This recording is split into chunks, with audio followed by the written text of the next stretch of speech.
rhythm with muting.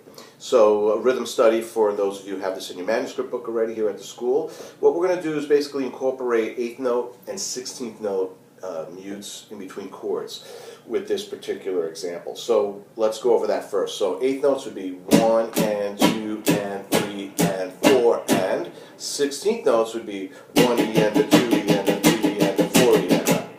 Now, what we're going to do is take chords such as G to A and then put the 16th note muting in between. So we're going to go like this: 1 and 2 E and a. Then we're going to go D to C, 3 and 4 E and a. So that's one measure. So we're going to have a 4-measure workout here. So that's measure number 1. Let me break it down again. 1 and 2 E and a, 3 and 4 E and a. Do not glaze over the direction of your pick when you're doing the muting. That is going to definitely keep you in time and groove a lot harder. So we want to keep that in the pocket. We don't want to just kind of randomly do that. Although that has its place in time, demonstrated probably earlier, just off the cuff there. So anyway, measure number 1, 1 and 2 E and a, 3 and 4 E and a. That's measure number 1.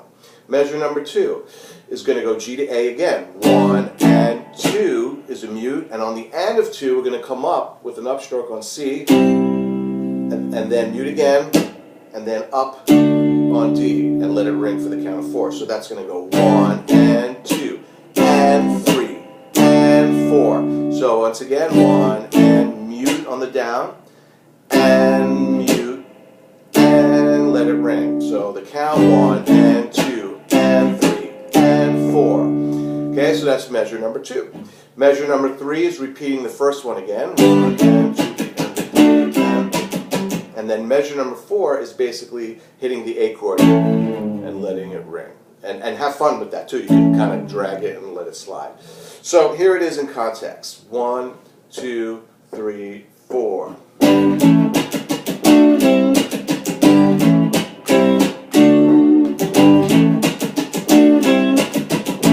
2, 3, 4. I'm also changing how I'm playing these 2 chords by using smaller versions of them to get a little wiggle in the notes, because I just like that. So you could put a little distortion on that. It could sound like a rock thing. You could get funky with that by speeding it up and getting a clean sound. So I'll do it once again.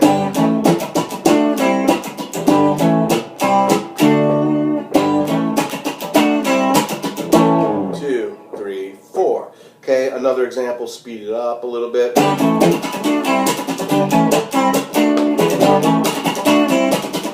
2, 3, 4.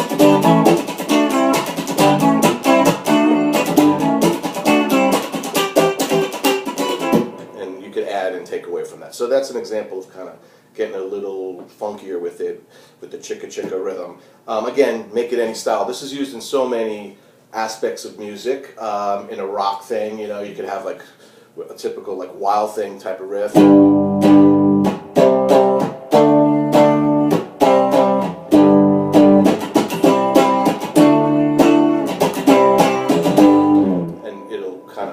Beef up your rock playing a bit.